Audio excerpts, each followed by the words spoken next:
दोस्तों माली की capital city Bamako में एक नई वीडियो में फिर से आप सभी का स्वागत है। मैं अभी अपने होटल से बाहर निकला हूँ, मेरे को लेने आ गया आरिश भाई दोबारा। आपने पिछली वीडियो में देखा होगा, साथ थे वो रहे बाइक पे। और अभी हम चलेंगे, मुझे नहीं पता हम कहाँ जा रहे हैं, आरिश भाई खुद से जहाँ लेके जाएंगे ले जाएंगे। आ जाओ, किधर चलेंगे? चलेंगे कहीं ना कहीं जहाँ पे आपको लेके जाएंगे। चलो।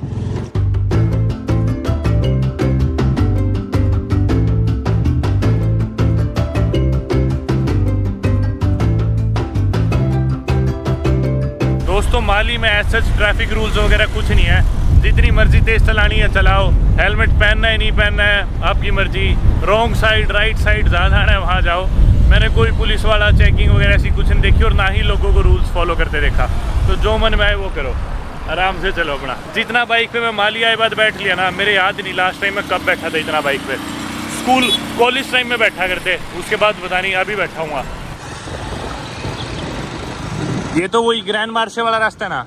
पुलिस वगैरह वैसे तो दिख जाएगी यहाँ पे, पर ऐसे ट्रैफिक पुलिस नहीं दिखी मेरे को, पुलिस और मिलिट्री, क्योंकि सिचुएशन बहुत ख़राब है। वीडियो में आगे आपको अच्छे समझाऊंगा अगर आपको पता नहीं तो वो बस उनका मोटिव ये नहीं है कि भी ट्रैफिक को सुधारे, उनका मोटिव ये है कि भी कोई जिहादिस्ट या मिलिटेंट्स तो नहीं घूम रहे, उन्हें कंट्रोल करना। ये देखो भाई कसीनो कमाल हो गया, देखो पुलिस।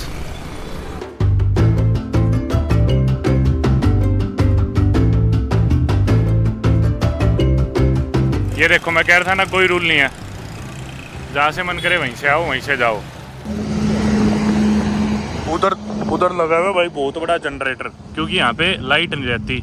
माली में लाइट की बहुत समस्या है, तो जितनी भी अच्छी बिल्डिंग होटल दिखेंगी बहुत समस्या है, तो जितनी भी अच्छी बिल्डिंग होटल दिखेंगे उसमें जनरेटर होगा उनका अपना अलग ही। अभी हम आ गए आरिश भाई के एक दोस्त के घर की तरफ। ये बिल्डिंग है वही, मेरे को तो सही में ऐसे ही लग रहा है इंडिया में ही धक्के खा रहा हूँ, कभी बाइक में इस दोस्त के घर कभी उस दोस्त के घर, ऐसे लग ही रहा है अफ्रीका में। बढ़िया बिल्डिंग है जो है, लिफ्ट वगैरह सब कुछ है।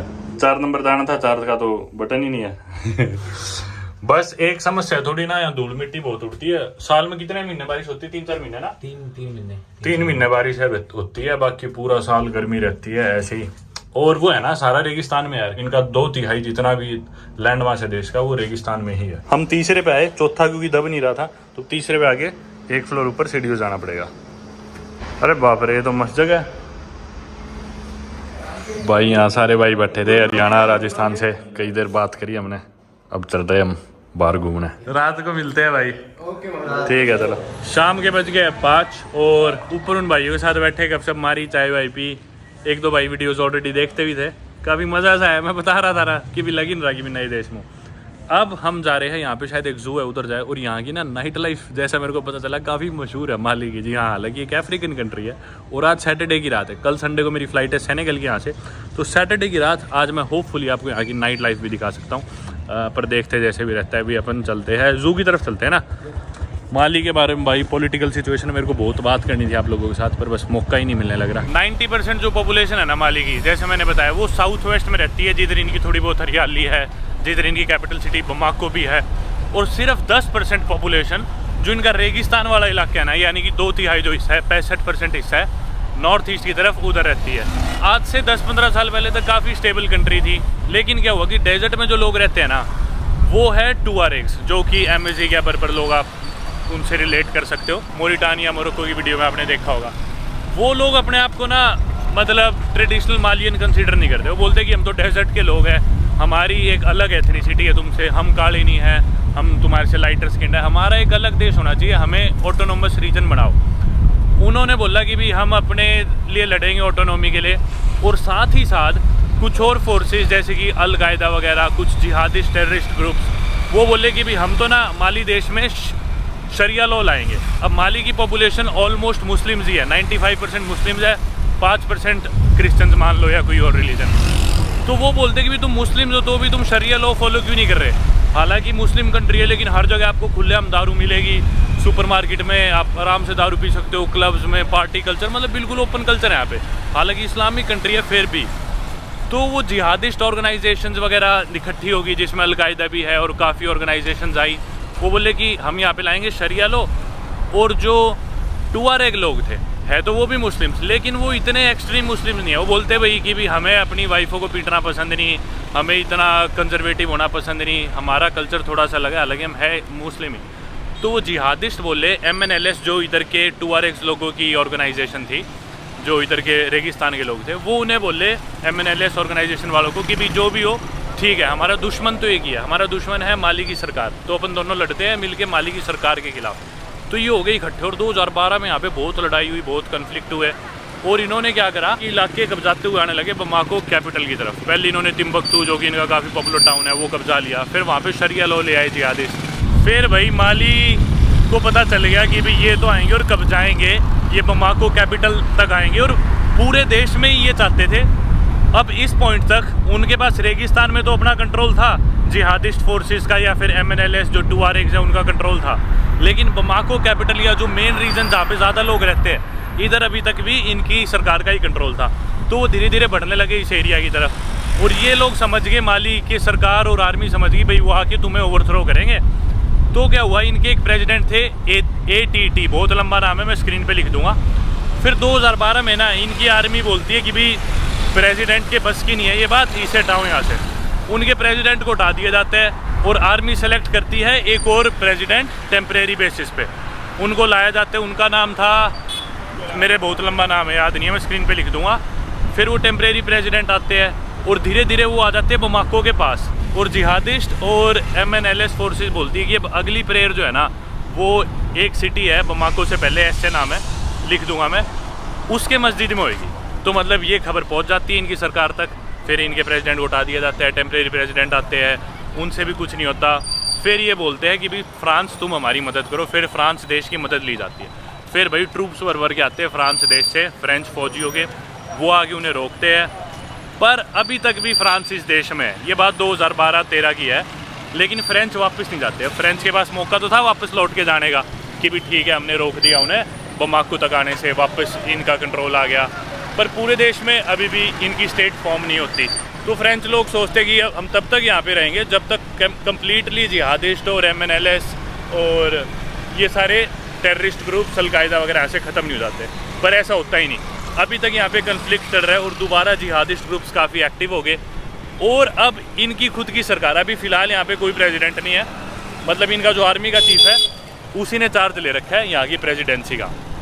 और अब इन्होंने फाइनली बोल दिया फ्रांस को भाई तुम जाओ यहाँ से, UN को बोल दिया तुम भी यहाँ से जाओ। UN के मेरे ख्याल यहाँ पे 11,000 सोल्जर्स है पीस कीपिंग वगैरह के, ये खुद बोल रहे भाई जाओ हम अपने आप देख लेंगे। तो अब इस देश में क्या होगा ये कुछ भी नहीं पता, बहुत ही ना मतलब एज पे है फिलहाल यहाँ की सिचुएशन। रशिया से इनके रिलेशन थोड़े ठीक है, तो हो सकता है कि रशिया इन्हें मदद करे, रशिया की फ़ौज यहाँ पे आए, स्टेबिलिटी बनाने की कोशिश करे, पर कुछ नहीं पता आने वाले दिनों में यहाँ क्या होने वाला है। तो इनकी मिलिट्री पुलिस काफ़ी एक्टिव है कि भी सड़कों पे कोई भी जिहादिस्ट मिलिटेंट तो नहीं घूम रहा, तो बहुत ही ज़्यादा वो ध्यान रख रहे हैं कि भी जिहादिस्ट हो या फिर किसी टेररिस्ट ग्रुप से हो, इस्लामिस्ट ग्रुप से हो, अलकायदा से हो, तो वो आके इधर इंस्टेबिलिटी बनाना चाह रहे हैं, बमाको पे कंट्रोल करना चाह रहे हैं। और करप्शन का भी यहाँ पे मेन कारण यही है, पुलिस आपको रोकेगी चाहे आपकी सारी चीज़ ठीक हो, कोई ना कोई कमी निकालने की कोशिश करेगी। पासपोर्ट साथ लेके घूमना पड़ता है, पासपोर्ट में कमी निकाल देगी, कह देगी वीज़ा नकली है, कुछ भी कमी निकाल देगी, लाइसेंस नकली है, कुछ भी, और फिर रिश्वत मांगेगी। और चाहे आपकी सारी चीज़ सही भी हो तो भी बोलेगी भाई रिश्वत दो। और अगर आपका जायज़ कोई चीज़ गलत है तो फ़ाइन नहीं लेंगे, रिश्वत लेंगे, फ़ाइन नहीं लेंगे, रिश्वत लेंगे। क्यों? क्योंकि इनको ही पता है भाई सरकार करप्ट है, फ़ाइन लेके पैसे जाएंगे किसके पास। तो स्टेट तो फॉर्म हो ही नहीं रखी पूरे देश में हमारी, तो पुलिस सोचती है ऊपर किसका पेट भरेंगे, ऊपर तो वैसी लड़ाई चल रही है, खुद का ही पेट भर लो। तो इंस्टेड की चीज़ें तरीके से हो, फ़ाइन लिए जाए, सरकार के पास टैक्स जाए, लोग अपनी जेब भरते हैं क्योंकि ऊपर तो स्टेट स्टेबल ही नहीं है, सोचते देश का तो भला होने नहीं वाला, कुछ नहीं पता, इस देश का फ्यूचर ऐसे ही है। एज पे भी राइट चलना है अपने उधर से। ये आ गया भाई इनका नेशनल पार्क, जू अलग दिखा रहा है गूगल पे। जुल्फे देख लो भाई इस भाई की, यहाँ चोरी भी हो जाती है क्या? अच्छा, तभी इतना वो सिक्योरिटी कर रहे हैं, बार बार इसने चाबी ली, हैंडल लॉक करा, नंबर देखा, पता नहीं क्या क्या। ये भाई ये क्या खाते हैं नशे के लिए? टॉफी है, ये टॉफी है, मेरे को लगा नशा कर रहे हैं। आई थॉट इट्स तंबाकू, नो तंबाकू। ये है भाई एंट्रेंस नेशनल पार्क की। अफ्रीका में ये है भाई, अपने इंडियंस को सोचते VIP, हमारी चेकिंग ही नहीं करी, और जो लोग घुस रहे लोकल सबकी तलाशी ले रहे कि भाई शरीर में क्या है क्या नहीं। अपने को यूँ देखते जैसे कि हम इनसे बहुत ऊपर है, कुछ देखा ही नहीं मेरा, हमने तो सीधा बोले जाओ जाओ। आगे भैया नेशनल पार्क में टिकट लगी हमारी 1000 सेफा पर पर्सन की, टोटल लगी 2000। 1000 अपने इंडिया के हुए 130 रुपये करीब, मतलब 250 रुपये 2 जनों की एंट्री फीस लगी हमारी। और तलाशी मैंने बताया अपनी ली नहीं, औरों की ले रहा था वो तलाशी। हाँ। अपने को इंडियन देखते ही बोला तो ऐसा क्यों करते हैं? ये बस लोगों को देख के जज करते हैं बस ऐसा। पर मैंने देखा है अफ्रीका में ना और जगह भी, मतलब इंडियन देख के अवॉइड करते हैं, तलाशी नहीं लेंगे। और नहीं, यहाँ पे किसी तो- रेस्टोरेंट क्लब में भी अपनी इज्जत करते हैं। आज सैटरडे है तो लोग आए हुए हैं, पिकनिक विकनिक बना रहे हैं, अपनी फैमिलीज आई हुई है, बच्चे आए हुए हैं। ये मैंने अभी तक की सबसे हरी भरी जगह देखी है पूरे माली की, और शायद सबसे साफ़ सुथरी भी। यहाँ पे धूल नहीं उड़ रही, पेड़ पौधे घास, और ये इतना अच्छा फर्श है बना रखे बीच में रोड सी चलने की। अभी तक इतनी साफ़ सुथरी मैंने कोई जगह देखी नहीं थी माली में। साफ़ सुथरी तो मैं शायद गलत बोल गया, क्योंकि यहाँ पे ना पानी ऐसे पीते इन प्लास्टिक रैप्स में, तो जगह जगह लोग पानी पीना हो तो कहीं से भी उठा के पी लेते हैं, मतलब दुकानों में मिलते हैं रेडियो पे, और कहीं भी फेंक देते हैं। देखो भाई फोटो शूट इनका, पोज बना रहे हैं भाई तरह तरह के, और उधर वही कैमरा लेके लगा फोटो खींचने।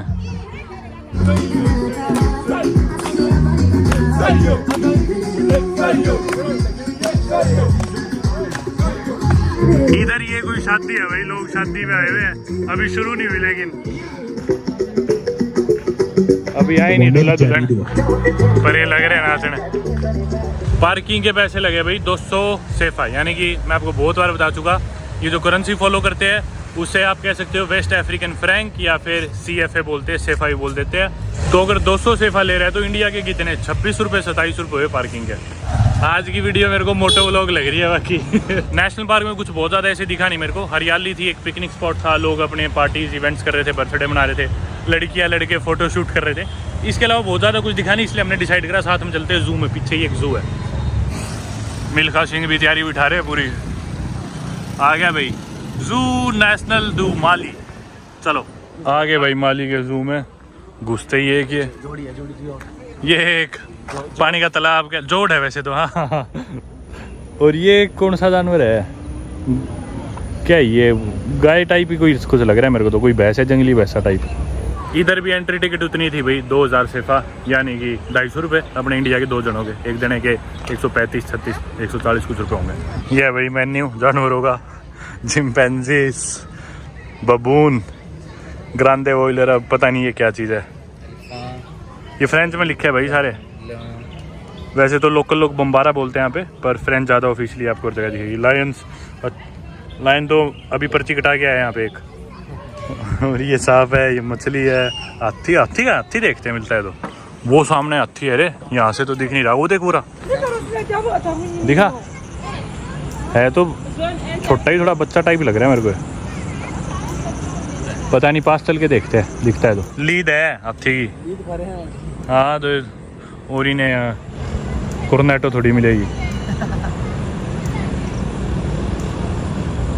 वो रहा भाई हाथी, पाछा दिखाते हुए हमें। ओए हाथी, यो यो यो यो यो यो। हाँ एक हाथी है यार, इतनी जगह इतनी बड़ी बना दी, घास इनकी कटी हुई नहीं, देश का नाम माली है, घास कटी हुई नहीं। हाँ जो हमें यार शेर नहीं मिल रहा था, तो हमने एक भाई से पूछा कि भी यहाँ पे लोयन को क्या बोलते लायन को, लुयन। तो हम बोले लुयन दिखा दे भाई, बोला नहीं यार मैं लेट हो रहा हूँ, घर जाने लग रहा हूँ। हम इसे बोले भाई दिखा दे कोई शेर चीता कुछ है तो, बोला भी बताता हूँ। इधर पहले ऊँट दिखाता हूँ आपको एक बारी।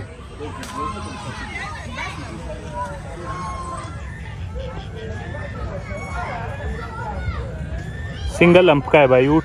भाई एक यहाँ का वर्कर है, वो दिखाने लेके जा रहा है हमें। और ऊँट जो भी डबल अम्प का है ना, वो आपको Arabic countries, middle eastern countries में मिलेंगे, इंडिया में भी अफ्रीका में भी ऊँट सिंगल अम्प का ही मिलेगा। भाई तू शेर दिखा दे यार प्लीज। यस अच्छा ये फोन, इसमें तो यूट्यूब नहीं भाई, इसमें इंस्टा ले ले मेरा। भाई बस शेर दिखा दे यार, मान दूंगा तेरे को। इसका नाम फातिमा है। फतिम कॉपी पेस्ट तो कर यार, कहते नकल चाहिए होते हैं ना, अंदर नकल नहीं कर रहा है। ओए नकल कर, नकल। भाई साहब इसने एक आवाज हमारी भाजा है, ये मस्त है यार। अरे ये क्या कर रहा है, हाथ आगे क्यों कर रहा है, हाथ आगे Non, il veut que vous donnez quelque chose à manger. Il est gourmand. मैं इससे हाथ मिलाऊंगा तो खींच लेगा मेरे को, पूछना। नहीं कह रहा है कुछ मांग रहा है खाने का। यार खाने का तो नहीं है, सॉरी भाई, बुड्ढा है, ओल्ड है। सॉरी भाई, बुरा लग रहा है तेरे लिए। अभी इन पे भरोसा भी नहीं, इन किसी आदमी को पैसे दूं इसे कुछ खिला दी तो ये खुद खा देंगे, पर यार ये मेरे को पसंद आया बेचारा। Bye bye. 60-70 साल गए, लेट हो गया। हाँ 6:45 बजे जू बंद हो जाता है और अभी ऑलरेडी 6:15 कुछ हुए, अंधेरा भी यहाँ पे जल्दी हो जाता है। ओ भाई साहब स्वाद आ गया यार, शेरनी है ये कह रहे इधर से देखो। अरे एक और भाई साहब, अरे बहुत सारे हैं। अरे मजा आ गया यार, पूरे हो गए। हम ये पैसे हाँ तू तू तू तू तू तू तू तू तू तू तू तू तू तू तू भाई एक नंबर का आदमी है यार, इस आदमी को मान गया मैं। अरे भाई साहब खेल लो। Ils sont nombreux, on n'a pas les noms. इनके नाम बता भाई। कह रहा नाम नहीं है इनके। ए यार मेन चीजों के तो नाम रखे नहीं तुमने, उनके रख दिए लंगूरों के। शेरों के नाम नहीं होते ना, शेर होता है। ये बात तो जायज है। 8 शेर यहाँ पे। इससे यूं पूछना कि अगर इसके अंदर कोई आदमी कूद जाए तो ये शेर क्या करेंगे? खेल के थूमे लगा। Non. मार देंगे? Kill? On est la sécurité ici. Ils sont agressifs. Donc si quelqu'un est tombé, il faut nager. Aggressive Depuis que les eaux, कोई गिर गया ना तो उसको खत्म। जड़ से depuis que les eaux est कभी कोई गिरा है इसके अंदर आज तक? गलती से कोई गिरा है? कोई missed by mistake? non. No okay never, ये कहना कभी नहीं। ओके। कोई हादसा हुआ है कि किसी जानवर ने यहाँ पे जू में किसी पे आदमी पे अटैक किया हो?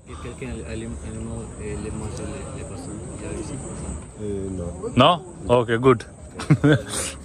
हाँ पैसे दे देंगे इसे, कोई नहीं, भाई ने मदद करी है इतनी। ये फोक्स Non, ils sont fermés. सोफर में लगा। Oui, là-bas, ils sont fermés. कह रहा C'est बंद हो aussi गया। la बंद हो गया। panthère, ils sont fermés. इससे यूं पूछना कि वो जो शेर थे अंदर वो हमें देख के जेलस हुए क्या कि ये शेर बाहर खुले कैसे घूम रहे हैं? तेरी यो मस्त लोकेशन पे फंस गए तो। Maman, allez. ओ भाई साहब, Ça va? Oh, mon ami. अरे इसको तो जानता है। Ouais. ओ भाई साहब, मेरे को देख के भाग गया। बुला इसे। इसके पास आएगा। ना मुन्ना भी। Allez, maman, viens. Allez, viens. Juste là. भाई साहब इसको तो जानता है, इसका खास है। ओ भाई साहब, इसकी पूंछ क्यों काट दी? Il est élevé avec. Rottweiler बनाओगे क्या इसे? Donc, le moment qu'on amène chez les parents, इसकी लड़ाई में काटनी पड़ती थी। अच्छा। कैसे लाड कर रहा है ना। खारिश कर रहा है। मन तो करे इसके यहाँ पकड़ के बाल खींच दूं, पर इसने मेरी उंगली पकड़ ली तो फिर गई permanent. allez, maman. Maman, allez, viens. Viens, maman. इसका खास है ये। मतलब कमाल की बात है, इसके शेर के पास इतनी जगह है पर इधर ही आएगा ये भी इस टाइम पे। इसको भी मजा आ रहा है, मतलब लोग देख रहे हैं। नहीं इसको शांति चाहिए होती, वहां जाए कोने में पड़ जाता। वीडियो में आएगा ना यार। हाँ अटेंशन सीख रहे है। इसको चैनल पे आना है। Voici, on a pu voir. भाई ये है कछुआ। Ils sont des- Non, on connaît pas là. वगैरह बहुत पुराने Il y en a हैं। aussi. ये तो कई साल जीतते हैं ना, बहुत साल जीतते हैं। कितने साल का हो गए? कह रहा है कि बहुत पुराना है, 100 साल का ना हो से ज्यादा।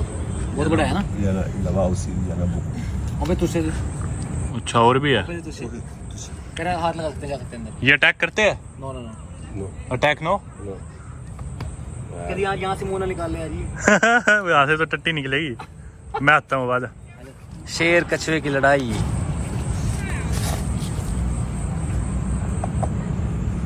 भाई साहब फुल स्ट्रॉन्ग है इसका। ये रहा क्रोकोडाइल भाई, मच्छर गज, सॉरी मगरमच्छ। इस भाई ने बंद कर दिया और के लिए स्पेशली हमारे लिए खोल रखा है, चाबी लेके आया था। स्नेक।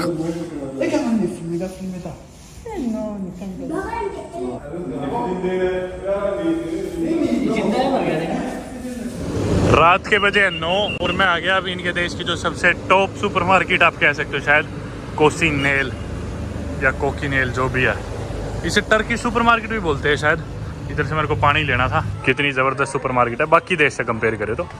मतलब वैसे तो ऐसी सुपरमार्केट्स आपने इंडिया में भी बहुत देशों में देखी होगी, पर इधर के हिसाब से काफ़ी सही है यार। इधर मोस्टली चीज़ें बेसिक मिल जाती है सारी। मैं ड्राई फ्रूट्स ले गया था यहाँ से, ड्राई फ्रूट सस्ते मिलते हैं यहाँ पे। देखो ये 650 शेफा के है 100 ग्राम काजू, सॉल्टेड हो रही है, मतलब इंडिया के 85 रुपये के काजू इतने सारे देखो। और ये 200 ग्राम वाले हैं इंडिया के 160-65 रुपये के 200 ग्राम काजू, मतलब 850 रुपये किलो, 800-850 रुपये किलो काजू यहाँ पे। भाई कितनी रैंडम दुनिया है ना। सुपर मार्केट में देखो माली में कहाँ देश में घुसा था, यहाँ पे आते ही लोगों ने पहचान लिया, अरे परमवीर इंडियंस थे दो, तो भी उनसे मिल रहा था तुरंत बाद ही। भाई पाकिस्तानी आगे खूब सारे, मतलब उनका बच्चा भी मेरी वीडियोस देखता था, बच्चा फ़ोटो खिंचा रहा था, 2 भाई थे वो। वहाँ पे क्या इंडिया में भी नहीं मिलता इतना फेम तो।